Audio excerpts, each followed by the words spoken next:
This is Q&A with KJ.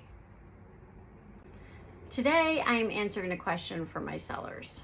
I've had it more than once, and that is, why should we fill out a seller's disclosure form, especially if we don't know anything about the property? Well, first of all, let's talk about what that seller's disclosure form is. It is exactly what it sounds like. You're disclosing information as the seller on the history and the current status of your home.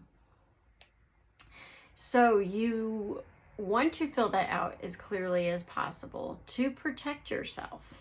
You also want the buyers to feel very secure with their decision, and hopefully, because we sign this at contract time, you want them to feel confident moving forward and knowing that, oh, the seller is being honest and truthful with me, especially when the home inspector comes through the house. Now, you might not know everything, and that's okay. There are a little checkbox that says unknown. And for those who might inherit a property and they have to sell it, they might know nothing about it. But it's still a good idea to go through and check off unknown. Because when you sign that you don't know, then it is a legal document. And if someone were to come to you later and accuse you of knowing, at least you made the effort to show that you really don't know. If you don't sign that, then it's considered hearsay and they might have some legal rights. Another instance where seller disclosure is important is a flip. If you're working with an investor, like say you are an investor or you're selling to an investor, the seller disclosure should still be filled out because obviously you upgraded something. So were there any leaks that you fixed? Were there upgrade to the HVAC system, the roof?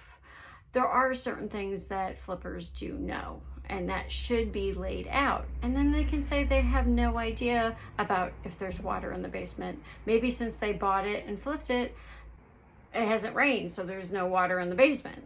And even if there was, maybe there was a little, but they didn't go back those couple of days. They didn't see it. So it is possible they wouldn't know these things. So do keep that in mind if you're a buyer. The other part is that you want to fill it out to the best of your knowledge. And even if it's something that's scary and you think it's going to deter the buyer, you still want to fill it out as clear as possible. Let's, for example, say you have a recurring plumbing leak and you've tried to fix it and you've fixed the damage, you've fixed the problem, but then it comes back. Write that down. Be clear about that.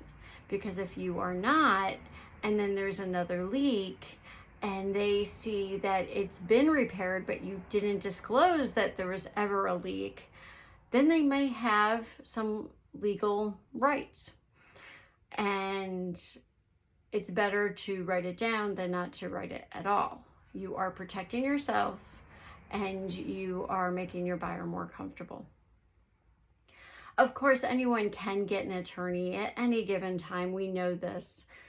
And any reasonable, reputable lawyer would throw it out if they see a seller's disclosure is signed and the information was there. But even if it did move forward, at least you have a legal document.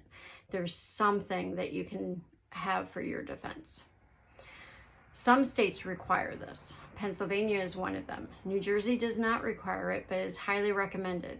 I encourage all my sellers to fill one out, even, like I said, if they don't know anything about the property. At least they are now protecting their legal standing. I hope that helped answer the question. If you have any other questions, leave them in the comments below. Throw me a message. Maybe we can get coffee. I'm always up for a new cafe. Until the next time, please be safe, be well. See you at the next Q&A with KJ.